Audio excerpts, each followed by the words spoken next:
श्रौति परिसंख्या विधि का दृष्टांत पर विचार चल रहा था। दृष्टांत के मंत्र का एक टुकड़ा इन्होंने दे दिया, त्रिहेवावपंती। तो पूरा मंत्र पहले लिख लीजिए। त्रीणी हवै यज्ञस्योदराणि, त्रीणी हवै यज्ञस्योदराणि, त्रीणी हवै यज्ञस्योदराणि।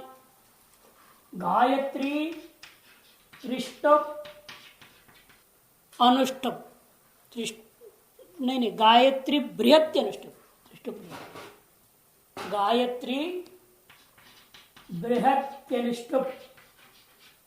अत्र ह्येवावपन्ति अतएवोद्वपन्ति। ये पूरा मंत्र है जिसका तीसरे पाद आप लोगों के पुस्तक में छापा। अत्र ह्येवावपन्ति। यज्ञ का 3 पेट है जिसके द्वारा उसका भरण पोषण होता है। गायत्री छंद, बृहति छंद और अनुष्टुप, बृहत्यनुष्टुप, गायत्री बृहति और अनुष्टुप। इन 3 छंदों के द्वारा ही मुख्य रूपेण पवमान नामक संजक स्तोत्रों का पाठ होता है। और पवमान नामक संजक स्तोत्रों की संख्या ज्यादा है। और किसकी कितनी और टीका में दे रहे हैं कुल मिलाकर के वेदों में। तो इसलिए उद्वाप और आवाप जो किया जाता है पवमान स्तोत्र में किया जाता है, अन्य में नहीं करना। अन्य कौन से थे? जैसे वहां त्रिवृत स्तोमक वैष्पवमान के बाद आज्य स्तोत्र था, पंचदश स्तोमक आज्य स्तोत्र था। वो जो पन्ना आपको दिया था उसमें छाप दिया था ना, उसमें लिखा हुआ है वैष्पवमानम एकम त्रिवृत स्तोमकम, है ना, 6 नंबर पे प्रातः सवन का समय। और आज्य स्तोत्राणि 4, वो 4 है अन्य स्तोत्र। माध्यम से माध्यम पवमान नाम का 1 है, पृष्ठ स्तोत्र नाम से 4 है। सायं से आरोपवमान नाम का 1 है, यज्ञ जी नाम का 1 है, कुल 12 है। इनमें से अन्यों की संख्या ज्यादा हुआ ना, पवमान तो 1 1 1 3 ही है। इनका कहना है कि इस मंत्र का इन पवमान स्तोत्रों में जो गायत्री बृहत्य अनुष्टुप छंद का प्रयोग होता है, यही वास्तव में यज्ञ का भरण करने वाला, पोषण करने वाला तत्व है। इसीलिए जहां कहीं भी घटाना बढ़ाना पड़ेगा तो इन्हीं 3 छंदों में घटाना बढ़ाना है। ये 3 छंद है, इन छंदों में विद्यमान पवमान स्तोत्र का ही बढ़ाना घटाना। आवाप करना है, बढ़ाना है तो पवमान स्तोत्र की ही मंत्रों को बढ़ाना है। उद्वाप करके घटाना है तो भी पवमान स्तोत्र में ही घटाना है। इसे अत्र ही एव आवपन्ति, अत्र में पवमान एव आवपन्ति, अत्र एव उद्वपन्ति, पवमान से ही घटाना भी है। घटाना बढ़ाना है तो इसी में, और घटाना भी तो इसी से। वही कह रहे हैं कि मूल में आई थी श्रौति परिसंख्या एव कारण पवमान अतिरिक्त स्तोत्र व्यावृत्तिर अभिधान। एव कार जो है इतर योग का अन्य योग का व्यवच्छेद करने के लिए। अन्य योग कौन से थे? अन्य कौन से प्राप्त है आपको? आज्य स्तोत्र प्राप्त है, वहां भी आप उद्वाप आवाप कर सकते थे। पृष्ठ स्तोत्र प्राप्त है, वहां भी आप उद्वाप कर सकते थे। और अंत में यज्ञ नाम का जो स्तोत्र है उसमें भी आप आवाप उद्वाप कर सकते थे। अतएव अन्य स्तोत्रात्मक जो आज्य स्तोत्र है, पृष्ठ स्तोत्र है, ये यज्ञ स्तोत्र है, इनमें भी प्राप्त जो उद्वाप और आवाप हो उसको उसने क्या किया? व्यावर्ते है, उसका व्यावर्तन कर दिया। अन्य कौन हो गए? ये 3। कौन सा? आज्य स्तोत्र, पृष्ठ स्तोत्र और यज्ञ। जो उस पन्ने में लिखा हुआ है ना 4 4 1 करके, प्रातः सोन में आज्य स्तोत्र है, माध्यम दिन में पृष्ठ स्तोत्र है, सायं सोन में यज्ञ है। ये अन्य शब्द से लेना, ये इतर शब्द से लेना। पवमान से अतिरिक्त हो गए, है ना, पवमान से अतिरिक्त हो गए। इनका योग था, इनमें भी आवाभाव कर सकते थे हम। तो अन्य योग था, पवमान से अतिरिक्तों का योग भी प्राप्त था, उसके इसने क्या कर दिया? व्यवच्छेद कर दिया। इसको क्या कहते हैं? एवकार किस अर्थ में आया? यहां पर अन्य योग का व्यवच्छेद में आया है, इतर योग का व्यवच्छेद हो गया। इसलिए कहते हैं पवमान से अतिरिक्त स्तोत्रों का व्यावृत्ति ही इस वाक्य में विद्यमान एवकारों के द्वारा प्रतिपादन किया हुआ है। ये दोनों एव जो है अन्य योग का व्यवच्छेद कर रहे हैं। पार्थ एव धनुर्धर, क्योंकि धनुर्धर पार्थ ही है ऐसे तो है ना, कि पार्थ से भिन्न तो है। कर्ण कोई कम था क्या? कितने धनुर्धर हुए, एक से एक महान हुए हैं। लेकिन फिर भी आप धनुर्धर किसको मानते हैं? अर्जुन को। विजयशाली धनुर्धर सदा जो रहा है वो अर्जुन रहा है। अतएव अन्य योग थे कर्णादि, उसका व्यवच्छेद कर दिया पार्थ एव धनुर्धर शब्द वाक्य। शंख एव पांडुर में अन्य के अयोग है, अयोग में विच्छेद इसलिए कहते हैं कि शंख सफेद ही होता है, लाल पीला काला तो होता नहीं है ना। और अत्यंत योग का व्यवच्छेद नील एव कमल, अत्यंत योग है।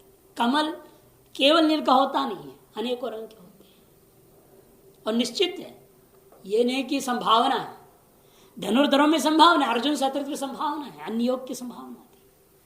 और ये अत्यंत योग है, निश्चित अवश्यंभावी योग था नील अतिरिक्त रक्तादि कमलों का, उसका वर्तन करने के लिए नील एव कमल एवकार जो है अत्यंत योग का विच्छेद करते। इसलिए एवकार तीन ही अर्थ में आता है हमेशा।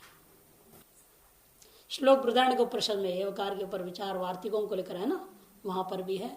और छांदोग्य में असदेव इदमुग्र आसीत में एवकार को लेकर जो है वर्तन होता है, वो देखूंगा तो श्लोकों वार्तिकों पहले देखूंगा, फिर वो टिप्पण को देखेंगे कैसे उन्होंने क्या अन्वय किया, किस आधार पर कर रहे हैं। वास्तव में यही होता है इसका। अन्य विच्छेद पार्थिव धनुर्धर, अत्यंत विच्छेद नील एव कमल, अयोग विच्छेद शंख एव पांडुर।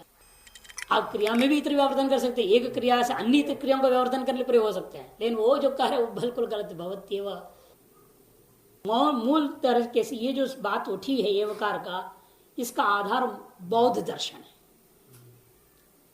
इसका मूल आधार बौद्ध दर्शन में है।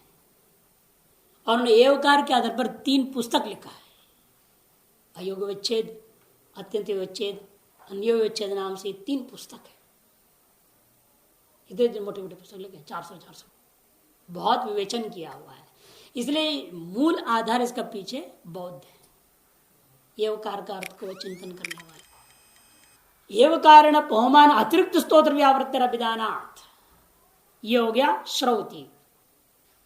पंच पंचन का भक्ष्या लाक्षणिक, ये लक्षणा के द्वारा इसका अर्थ आपने लिया है पंचातिरिक्त पंचनक भक्षण का व्यावृत्ति। क्योंकि व्यावर्तक कोई शब्द वहां नहीं था, जैसे यहां पर एवकार व्यावर्तक शब्द है ना, लेकिन वहां कोई ऐसा शब्द नहीं है जो इतर के व्यावर्तन करने के लिए आप प्रयोग किए हो वाक्य में। पंच पंचनखा भक्षा, इस वाक्य में इतर व्यावर्तन करने वाला कोई भी शब्द नहीं, यही कह रहे हैं। इसलिए लक्षणा करनी पड़ेगी। इधर क्यों? इधर तो लाक्षणिकी क्यों बता रहे? इतर निवृत्तिवाचक पदाभावात्, इतर निवृत्ति का वाचक, क्योंकि परिसंख्या विधि का मुख्य लक्षण क्या है? इतर निवृत्ति करना। परिवर्जन बुद्धि जन को परिसंख्या, पहले लिखा है ना, वर्जन बुद्धि जन को परिसंख्या, इतर का वर्जन कर देना, इतर का निषेध करना, एतार्श ज्ञान को पैदा करना ही परिसंख्या विधि का काम है। और उसके तदवाचक कोई शब्द तो चाहिए था, लेकिन पंचन का कक्षा में ऐसा कोई शब्द है ही नहीं जो इतर का व्यावर्तक। अतएव व्यावर्तवाचक शब्दाभावात वहां व्यावर्तकता आपको लक्षणा से लानी पड़ेगी। अतएव इसका नाम लाक्षणिकी परिसंख्या। ये वह येषा त्रिदोष ग्रस्ता, इसलिए जहां एतार से लक्षण आप कर लेते हो श्रुति में, वह त्रिदोष ग्रस्त हो जाता है। लेकिन त्रिदोष ग्रस्त होना भी भूषण ही है, नहीं तो इस वाक्य का अर्थ ही नहीं निकलेगा। दोष इसलिए पहचान करा देते हैं मीमांसक, ताकि अन्यत्र लक्षणा करते हो होशियारी से करना पड़ेगा। कहीं हम लक्षणा करते हैं तो वहां प्रयोजन के बिना दोष को स्वीकार करने की जरूरत नहीं है। इसलिए नैयायिकों का बड़ा उद्घोष है। हर दर्शनकार ने कुछ कुछ दिया है हम लोगों के लिए तत्व का निश्चय करने के लिए। देखिए, फलमुख गौरव से अदोषत्वा, ये नैयायिकों का देन है। फलमुख गौरव से अदोषत्वात्, कहते गौरव लाघव दोष हम देते कि नहीं देते हैं? लक्षण वास्तव में क्या है? ये अब दे रहे हैं, गौरव दोषित्व है। जैसे क्या क्या आ रहा है इस दोष के अंतर्गत? 3 चीज आती है, त्रिदोष लक्षणा कह देते हैं हम लोग। लेकिन लक्षणा के बिना व्यवहार भी नहीं हो रहा है कि नहीं? आज दुनिया तो लक्षणा में ज्यादा माहिर है, बिना वाच्यार्थ का ज्ञान का लक्षणा करते हैं आज, है या नहीं? आज लोग जो है वाच्यार्थ का ज्ञान ही नहीं है उनको, फिर भी लक्षणा कर लेते हैं। तभी विषमता आ जाता है, विचार का मतभेद हो जाता है, कुछ का कुछ अर्थ ले लेते हैं। तो ये जो लक्षणा एक व्यवहार मात्र में हो रहा है वह त्रिदोष ग्रस्त है। इसलिए कहीं भी हम लक्षणा करके वाक्यार्थ निकालते हैं तो उससे पहले उसका प्रयोजन को निश्चय कर लेना चाहिए। क्या उसके शक्यार्थ से, इसलिए भाष्यकार तो 50 जगह पर बोलते हैं, जब पूर्व पक्ष खड़ा हो जाता है, जब शब्द के शक्यार्थ से वाक्य का अर्थ निर्णय हो सकता है, लक्षणा करने की क्या जरूरत है? अभी छांदोग्य में 2 बार आ चुका है इस तरह से, कई जगह इस तरह से बोलते हैं वो। और जहां श्रुति के तात्पर्यार्थ हम ग्रहण नहीं कर पा रहे हैं शक्यार्थ से, वहीं पर हम त्रिदोषग्रस्त होने के बावजूद भी लक्षणा कर लेते हैं। वहां प्रयोग करते भाष्यकार सब लक्ष्य थे, अमुक अर्थ लक्ष्य थे, यह लक्षित हो रहा है। तो वाच्यार्थ बता करके वह उस संदर्भ में उस वाच्यार्थ ग्रहण नहीं किया जा सकता है, अतएव उस वाक्य का अमुक में लक्षणा करनी चाहिए। इसे लक्षण यहां पर भी हम पंचनकार भक्षा का कर रहे हैं, मीमांसा करते हम लक्षणा करेंगे। और लक्षणा किए बिना इस विधि का कोई अर्थ आप निकाल ही नहीं, क्योंकि अपूर्व विधि है नहीं है, नियम विधि भी है ही नहीं है। परिसंख्या विधि में लाना पड़ेगा, परिसंख्या विधि में लाने के लिए इतर व्यावर्तक कोई शब्द नहीं है। श्रुत इत व्यावर्तक शब्द के द्वारा की गई जो परिसंख्या का नाम श्रुति परिसंख्या, वो हो नहीं सकता यहां। अतएव त्रिदोष युक्त होने के बावजूद भी लक्षणा वाक्यार्थ निर्णय में सहयोगी होने से भूषण ही है, दूषण नहीं है। इसका यह कि सर्वत्र हम ऐसे ही करने लग जाएं, से प्रयोजनाधीन संदर्भाधीन निर्णय होता है, कहां लक्षणा करना है कहां नहीं। देखिए लक्षणा कैसे हो रहा है, दोष क्या है? दोष त्रयंच श्रुत हानिर अश्रुत कल्पना प्राप्त बाधश्च इति। ये 3 चीज है दोष। एक तो श्रुतार्थ का अपने त्याग, दूसरा अश्रुतार्थ की परिकल्पना की है, और तीसरा प्राप्त पदार्थ का बाध कर दिया। तदुक्तम, ये बात को स्वयं कुमार भट्ट लिख रहे हैं। श्रुतार्थस्य प्रत्यागाद अश्रुतार्थस्य कल्पनात् प्राप्तस्य बाधादित्येवं परिसंख्या त्रिदूषणा इति। श्रुतस्य पंचनक भक्षणस्य हानात्। क्या आपने त्याग किया? श्रुतार्थ। श्रुत है साफ साफ 5 पशु पंचनक वालों को खाइए, ये वाक्यार्थ सीधे सीधे। पंचनखा भक्ष्या, तो 5 नख वाले जो 5 पशु हैं इनको खाना चाहिए, ये वाक्यार्थ सीधा सीधा था। अभी वाक्यार्थ तो आपने त्याग दिया। और क्या पंचादृत पंच जो है भक्षण नहीं करना चाहिए, अलग ही अर्थ निकाल दिया आपने। इस श्रुत अर्थ जो था 5 पशु 5 नख वालों को भक्षण करना, यह अर्थ आपने त्याग दिया है। और अश्रुत अपंचनक भक्षण निवृत्ति कल्पना। अश्रुत क्या है? अपंचनक भक्षणों की, उसके बारे में यहाँ पर कोई कथन ही नहीं था, कोई शब्द भी नहीं है उसका बोधक, तो उसका आपने निवृत्ति, उसको भी निवृत्त कर दिया ना। पंचात्र जो पंचनक और अपंचनक वाले जितने भी थे उनको अभी भक्षण निवृत्त कर दिया, अर्थतः सिद्ध कर दिया। ये अपंचनक भक्षण की प्राप्ति कहां थी?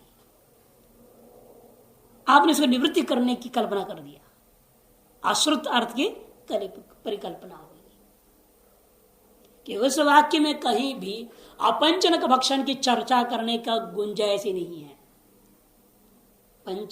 पंचनखा भक्षा, सीधे सीधे वाक्य। इस वाक्य में अपंचनक भक्षण की प्राप्ति का संकेत मिल रहा है? नहीं मिल रहा है। जब नहीं मिल रहा है इसको निषेध करने क्यों जा रहे हो? जैसे कोई दरवाजे पर खड़ा होकर के नहीं यहाँ भिक्षा नहीं मिलता, आगे जाओ आगे जाओ आगे जाओ, ऐसे कोई कहे। अरे कोई आके मांगे तब तो भगाओ, कोई आके मांग ही नहीं रहा हो, तुम जबरदस्ती खड़े होकर बोलोगे तो क्या कहेंगे लोग, तो पागल हो गए। वैसे आप जो है अप्राप्त को निषेध करने जा रहे हैं, यही आश्रुत की परिकल्पना कर रहे हैं, एक दोष है। प्राप्त से च पंचनक भक्षण से बाधनात्। पंचनक पंच यहां पर अर्थ वही करना जो पहले हमने करेक्शन किया था ना, पंचातिरिक्त पंचनक भक्षण। पंचनक भक्षण का अर्थ क्या है? पंचातिरिक्त पंचनक भक्षण से बाधनात्। पंचातिरिक्त जो पंचनक भक्षण था उसको भी आपने बाध कर दिया। बाधनात् इति अस्मिंश्च दोषत्रये दोषद्वयम् शब्दनिष्ठम प्राप्तबाधस्तु अर्थनिष्ठ इति दिक्। और इनमें से दो दोष शब्दनिष्ठ है और अंतिम वाला अर्थ, क्योंकि अर्थ तला है ना अपने पंचातिरिक्त पंचातिरिक्त पंचनक भक्षण आपने प्राप्त हुआ ऐसा आपने मान लिया, क्योंकि आपने कहा पंचनका भक्षा करने से अर्थ तक क्या निर्णय हुआ? पंचातिरिक्त पंचनक वालों की भक्षण की प्राप्ति थी। अतः उनमें से मैंने जितने भी पंचनक वाले पशु थे सबकी प्राप्ति थी। ये पंच का और ये पंचातिरिक्त का सभी का प्राप्त था। ये कैसे निर्णय हो रहा है? अर्थत ही निर्णय हो रहा है, लेकिन शब्द ऐसा है नहीं वहां पर। लेकिन पंच संख्या जो वाचक शब्द है, पंच जो संख्यावाचक शब्द आया, पंच पंचनखा भक्षा पंचनखा, ये हो गया बहुब्री समास है। पंच भी नख ही सर्वं कार्य क्रियंते ये ते पंचनखा। अपने पंच नाखून पंचों से सारा काम करते हैं। तो ऐसे जो है पशु पंचनखा का दिए गए। उनमें से उनका विषय कर दिया 5 शल्य की गोधा वगैरह। ये जो 5 संख्यावाचक शब्द क्या कर रहा है? स्वातिरिक्त का प्राप्ति भी दिखा रहा है। तभी तो अपने 5 में गणना करी। जितने भी पंचनक वाले पशु और अपशु हैं सभी का भक्षण की प्राप्ति थी। उनमें से 5 मात्र का विधि कर रहे हैं। इसका मतलब क्या? पंचातिरिक्त का प्राप्ति है, उसको भी निषेध कर रहे हैं। इसलिए प्राप्त का बाध। लेकिन प्राप्त जो पंचातिरिक्त पशुओं की जो प्राप्ति है वो भी किसी शब्द से स्पष्ट नहीं है, अर्थ से सिद्ध है। इसलिए कहते हैं प्राप्त बाधस्तु अर्थनिष्ठ इति दिक्। एक दिशा निर्देश आपको दिया गया है इस परिसंख्या विधि के बारे में। एशांत प्रयोग संवेतार्थ स्मारकत्वम न संभवती। अब आए उन मंत्रों की चर्चा जो साक्षात प्रयोग में संवेद पदार्थों का स्मरण कराते ही नहीं है। तद उच्चारण से अनन्य गत्या अदृष्टार्थकत्वम कल्प्यते। उनका जो उच्चारण है और अन्य कोई गति नहीं होने से, उनका अन्य कोई फल न होने से उनकी अदृष्टार्थता ही कल्पना करना पड़ेगा। जैसे यजमान को कह दिया तुम अमुक अमुक स्तोत्र का पाठ करो, उससे कोई पदार्थ स्मृति तो है नहीं वहां। प्रयोग के में उपयोगी कोई पदार्थ का अनुष्ठेय पदार्थों का स्मरण नहीं हो रहा है। फिर वो क्यों करेगा? फिर क्या फायदा है उसको करने का? कहते उससे अदृष्ट प्राप्ति हो गई। अदृष्टार्थकत्वं कल्पयति न अनर्थक्यम। उसमें उनके अंदर अनर्थकता दोष नहीं रह जाता है।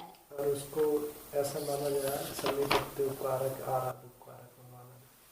उपकारक तो है, बिना उपकारक तो अदृष्ट तो आएगा नहीं। आराध उपकारक तो हो नहीं सकते, वो सन्निपत्योपकारक मानना पड़ेगा। और सन्निपत्योपकारक आप मानेंगे तो अदृष्टार्थ मानना ही पड़ेगा उसका, कि कोई भी अंग है चाहे वो आराध उपकारक या सन्निपत्योपकारक, या तो दृष्टफल वाले होंगे या तो अदृष्टफल वाले होंगे। जब हमने निर्णय ले लिया यहाँ पर आप देख रहे हैं इसका कोई दृष्टफल नहीं है तो क्या होगा? अंत में उस मंत्र का अदृष्टफल बनना पड़ेगा। वो इनका कहना है। इसलिए पहले भी हमने आपको एक टिप्पण पढ़ाकर बता दिया था 145 में बताया था, शायद मेरे ख्याल से पढ़ाते कि नहीं पढ़ाते देख लीजिए। फिर भी केचित मंत्रा अनुष्ठान स्मारक टिप्पण नंबर 145 में बताया था ना, मेरे ख्याल से ही बता दिया था इसको। केचिन मंत्रा अनुष्ठान स्मारक केचित स्तुति रूपा। जो स्तुति रूपा है उनको क्या मानोगे? अदृष्ट मानना पड़ेगा। केचित प्रश्न रूपा केचित उत्तर रूपा इत्यादि मंत्रान प्रदर्श्य। इसलिए सभी जगहों में आप दृष्ट फल मान नहीं सकते, आपको अदृष्ट फल मानना ही पड़ेगा। ये मूल में भी यहां पर आकर के बोला। प्रश्नोत्तर के स्वरूप का होगा, जैसे वहीं पर पूछा जाएगा ना, जो या अध्वर्यु है वो आदेश देता है। हर आदेश के बाद यदि व्यक्ति को समझ में नहीं आता कोई ऋतु को प्रश्न पूछेगा, उस अंग के बारे में, तो उसको जवाब दी जाएगी। अभी उषस्थ चाक्रायण प्रकरण छांदोग्य उपनिषद में आपने सुना है, देखा है, क्या हुआ? प्रश्नोत्तर रूप तो हुआ वहां पे उस देवता के बारे में कि वो ऋत्विक लोग देवता को जानते नहीं थे, वो आकर कर्म को रोक दिया। तो फिर उन ऋत्विकों ने क्या किया? उसी वशस्ति से देवताओं का ज्ञान पाने के लिए प्रश्न पूछा, कथमासा देवता। फिर वशस्ति ने जवाब दिया, ये नहीं आकाश सूर्य प्राण करके जवाब देते। इसीलिए तो प्रश्नोत्तर रूपा भी मंत्र होते हैं। अब उन मंत्रों में भी अदृष्ट, कहीं पर दृष्ट प्रयोजन है, कहीं पर अदृष्ट प्रयोजन बनना पड़ेगा। इसे साफ साफ के जिनका प्रयोजन नहीं दिख रहा है, प्रयोग संवेद अर्थों का स्मरण नहीं कराता है जो मंत्र, उन मंत्रों को अदृष्टार्थ मानना है। ज्ञान संबंधी भी आ जाएगा। जो आपके वहां पर यज्ञ जो शनैश्चर्य आदि कहानियों के बारे में जो वर्णन किया ना, राजस्व यागों में आलस्य आदि की निवृत्ति के लिए आवश्यक देवता कथाएं होती है, उसे प्रश्नोत्तर हो सकता है, प्रश्नोत्तर मंत्र आएंगे, वो सारी चीज में लिया जाएगा। अब आइए 151 प्रश्न में, दश साम सहस्राणि शतानि च चतुर्दश सांगानि सरहस्यानि यानि गायन्ति सामगाः अशीति शतम आग्नेयम पवमानं चतुशतम ऐन्द्रं स्यात् सप्तविंशानि यानि गायन्ति सामगाः। कहते भाई कुल जो साम गायक लोग सामों को गाते हैं, 10 साम सहस्राणि 10,000 हैं, शतानि च चतुर्दश और 1400, 10,000 1400 मिलाओ कितना हुआ? 11,400। 11,400 सांगानी सरहस्यानि यानी गायन्ति सामगा। जो सामगाह साम के गायक लोग हैं जो गाते हैं, उनके कुल मिलाकर के 11,400 ही साम है, अंग और रहस्य सहित। उनमें से कौन कितना है? अशीतितम शतम आग्नेयम। अशीति शतम माने 80,100, 80,100 माने 8,000 आग्नेय है। पवमानम चतुशतम और पवमान स्तोत्र में 400।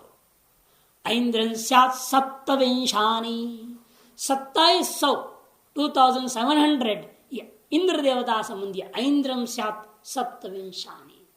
और शेष बचा कितना? यानी गायन्ति सामगाः, जो साम गायक लोग गाया करते हैं, वो इस तरह से कुल मिला इन्होंने गिनाया जो वो 11,100 हुआ। बाकी 300 जो रह गए वो अन्य देवता समझनी चाहिए, अतिरिक्त देवता के।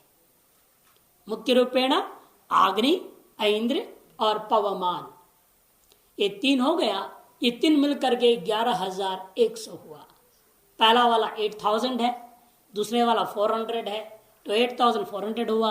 अंतिम वाला 2,700 है, तो 8,400 प्लस 2,700 11,100 हो जाता है। 300 जो बैलेंस है वो अन्य देवताओं का, किसी देवता का 5 है, किसी का 10 है, किसी का 2 है, बहुत कम संख्या में है, इसे उनको श्लोकों में इन्होंने बोला नहीं। का अतिरिक्त तो बाकी सब शेष अनेक देवताओं का वो 300 में ही है।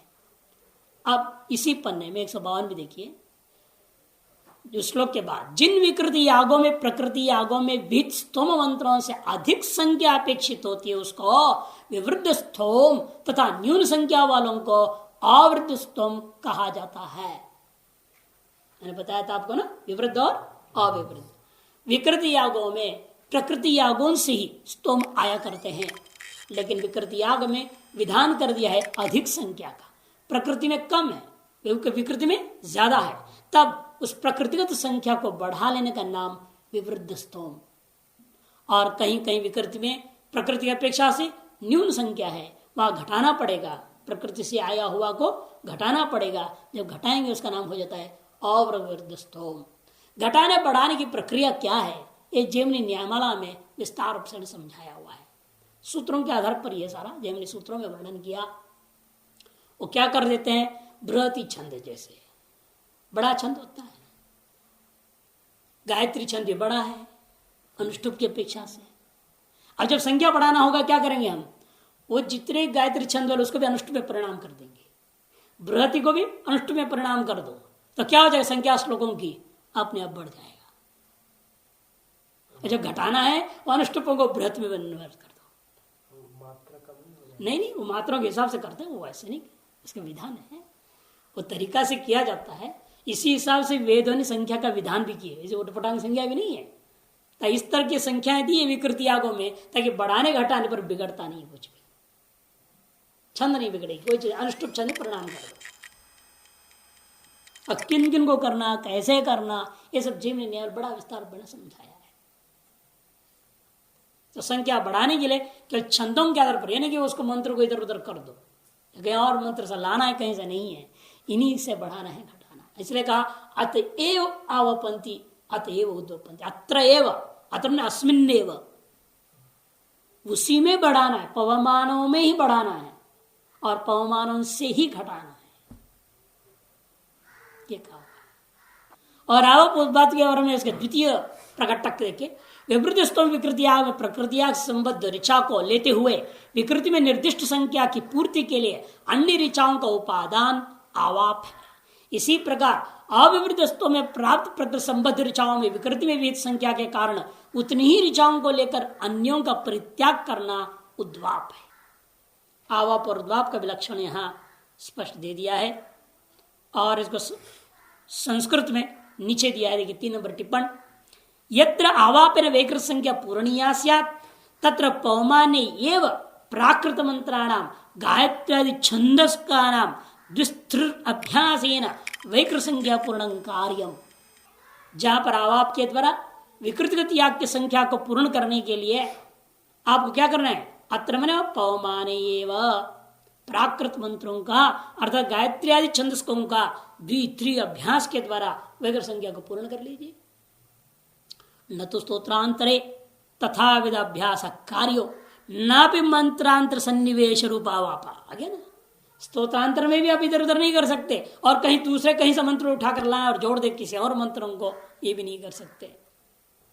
एवं यत्र उद्वापेन वैकृत संख्या क्षयनीय, क्षयनीय एक 11 जोड़िए वहां, क्षयनीय स्यात् तत्रापि पवमान स्तोत्रादेव गायत्र्यादि छंदस्का नाम कासांचित ऋचां प्रत्याग कर्तव्यो न तो स्तोत्रांतरादि भावः। 153 पृष्ठ, श्रुतहान अश्रुत कल्पना प्राप्त बाद का टिप्पण नंबर देखिए 2, 3, 4। श्रुत से शब्द से प्रतिपन्नार्थ से हान परित्याग, श्रुत हान का अर्थ, श्रुत में शब्द जो आपको साक्षात वेद में प्राप्त है, प्रतिपन्न अर्थ से निश्चित अर्थ से हान परित्याग। अश्रुत शब्द अप्रतीतार्थ से, शब्द से प्रतीत अर्थ नहीं था, वो आपने ऊपर से अर्थ ग्रहण कर लिया, उस अर्थ के जो ग्रहण करने का नाम, कल्पना करने का नाम अश्रुत कल्पना। प्राप्त प्रमाण विशेषण कर्तव्य प्रतीत, प्रमाण विशेष में पंचपंचन का भक्षण, इसके द्वारा ही कर्तव्य प्रतीत क्या था, अपंचन का भक्षण, पंचातिरिक्त पंचन का भक्षण की प्रतीति थी, उसका आपने बात कर दिया। व्यवहार व्यावर्तनम इति प्राप्त बाधः, वह व्यवहार को नहीं करना, ऐसा निषेध जो करते हैं आप, इसी का नाम प्राप्त बाद होता है।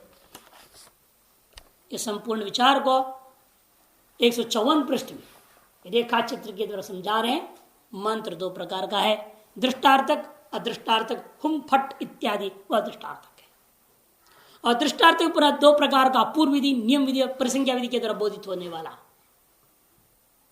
दृष्टार्थक मंत्र कहीं अपूर्व विधि के द्वारा संबंधी हो जाते हैं, कहीं नियम विधि का संबंधी होते हैं और कहीं परिसंख्या विधि का संबंधी होते हैं। और परिसंख्या विधि में भी 2 प्रकार की, श्रौती और लाक्षण की। और लाक्षणी में दोष त्रय है, 2 शब्दनिष्ठ है और 1 दोष अर्थनिष्ठ है। शब्दनिष्ठ है श्रुतहान और अश्रुत कल्पना, अर्थनिष्ठ है प्राप्त बात। ये रेखा चित्र में साफ साफ दिखा दिया। इस प्रकार मंत्र विभाग का विचार समाप्त हो जाता है। अब वह पूर्णता को प्राप्त हो गया तो नामधेय विभाग शुरू होता है। यह भी प्रथम अध्याय का विचार है। नामधेय, नाम एव इति नामधेय, नाम एव, नाम को ही हम नामधेय कहते हैं। नाम और नामधेय दोनों पर्यायवाची शब्द। स्वार्थ में धेय प्रत्यय, प्रज्ञ एव प्राज्ञ बनाते हैं ना, प्रज्ञ एव इति प्राज्ञ स्वार्थिक अण होता है। उसी प्रकार यहां पर में स्वार्थ में ध्येय प्रत्यय हुआ। ध्येय प्रत्यय का वार्तिक है भाग रूप नाम अभ्यो ध्येय। भाग रूप नाम अभ्यो ये वार्तिक है। इस वार्तिक से होता है भाग रूप नाम अभ्यो ध्येय। भाग ध्येय रूप भाग रूप रूप ध्येय नाम ध्येय ऐसे 3 शब्द बनते हैं जिसका अर्थ है भाग रूप और नाम स्वयं। नाम अभ्यो देह वार्तिक है। अब बोलेंगे कैसे उसको? भाग एव इति ये विग्रह वाक्य करेंगे। भाग एव इति रूप एव इति नाम एव इति देव एव इति तल प्रत्यय होता है देवता। देव एव इति देवता प्रज्ञ एव इति प्राज्ञ अण होता है। प्रत्यवेद है स्वार्थिक प्रत्यय एक प्रकरणी है तद्धित में स्वार्थिका बहुत बड़ा प्रकरण है। इसलिए ऐसा शब्द बना देते हैं। कई छंद वगैरह की पूर्ति के लिए जरूरत पड़ता है। जैसे नामधेय कितने अक्षर हो गए इसमें? 4 है ना। और केवल नाम में 2 अक्षर है। और कई छंद में बना रहे हैं ऐसे कोई श्लोक बना रहे हैं नाम बोलना है वहां लेकिन 4 अक्षर की जरूरत है छंद की पूर्ति के लिए और आपके पास नाम शब्द केवल दिमाग में रहेगा नामधेय शब्द नहीं रहेगा तो श्लोक कैसे बना होगा? इसलिए व्याकरण में सब चीजें पर्यायवाची में स्वार्थिक प्रत्यय किया जाता है। अर्थ में कोई भेद नहीं होता। नाम और नामधेय इनमें कोई फर्क नहीं है। अर्थ है नाम। अथ नामधेय मीमांसा नामधेयानांच विध्यार्थ परिच्छेद अर्थवत्तम। कहते नामधेय पर विचार करने की क्या जरूरत है? विधि में इसका यदि कोई संबंध नहीं है क्या जरूरत है? क्या कि विधि ही मुख्य है ना हमारे लिए। विधि ही धर्म है। यागादिरेव धर्म। और इसलिए विधि के साथ संबंधित हो ऐसे पदार्थों को ही हम मीमांसा विचार करना चाहते हैं। नहीं क्यों व्यर्थ का चिंतन करना? कहते इसका भी सार्थकता है। विधि बोधित यागों में भेद की सिद्धि नामों से होता है। नाम ना हो तो भेद क्या सिद्ध होगा? अब इतने लोग सब ब्रह्मचारी ब्रह्मचारी ब्रह्मचारी बोलने से कैसे चलेगा? ओ ब्रह्मचारी आओ सब देखते रह जाएंगे कोई नहीं आएगा। फिर नाम नहीं ले रहे हो आप। लेकिन आज इधर आओ बोलते तब भी आ जाते लोग नाम न लेने पर। तो इसलिए यहां पर कहते नाम तो अति आवश्यक है। विधेय विधेय कौन है? यागादि विधेय रूपी पदार्थ यागदान होम आदि पदार्थों का परिच्छेदकतया विभाजकतया अर्थवत्व है प्रयोजनवत्व है इस नामधेय प्रकरण में। अतएव नामधेय की मीमांसा की जाती है। तथा ही सबसे पहला दृष्टांत उठा रहे हैं उद्भिदा यजेत पशुकाम। उद्भिदा यजेत पशुकाम जानबूझ के दे रहे हैं क्योंकि ये यौगिक रूढ़ शब्द है। ये शब्द कैसा है? यौगिक रूढ़ है। रूढ़ नहीं यौगिक नहीं योग रूढ़ नहीं यौगिक। 4 प्रकार का बताया था पहले विचार हो चुका है कई बार। ये यौगिक रूढ़ है मैंने उद्भिद शब्द का 2 अर्थ है और दोनों अर्थ मान्य है। वेद के द्वारा ही मान्य है कि नहीं? उनमें एक अर्थ हो गया यज्ञ का नाम और दूसरा अर्थ है पेड़ पौधा आदि और पेड़ पौधा उखाड़ने का साधन। यज्ञ का नाम कैसा बनेगा? अभी यही तो चर्चा करने जा रहे हैं। ये यज्ञ का नाम उद्भिदा यजेत पशुकाम या उद्भिदा शब्द जो तृतीया दिख रही है उद्भिद नाम के न यागेन पशुम भावयत। उद्भिद नाम के न यागेन पशुम भावयत इस वाक्य का अर्थ होएगा। कैसे? इत्यत्र उद्भिद शब्द याग नामधेयम। यहां जो उद्भिद शब्द है वह याग का नामधेय है। तेन च विधेयार्थ परिच्छेद क्रियते क्योंकि तेना इस उद्भिद शब्द के द्वारा विधेय रूप पदार्थ कौन है? याग। उस याग का परिच्छेद किया जाता है। कैसे? ऐसे वो तथा ही इस प्रकार से वो परिच्छेद किया जाएगा। इसका विस्तार कल देखेंगे।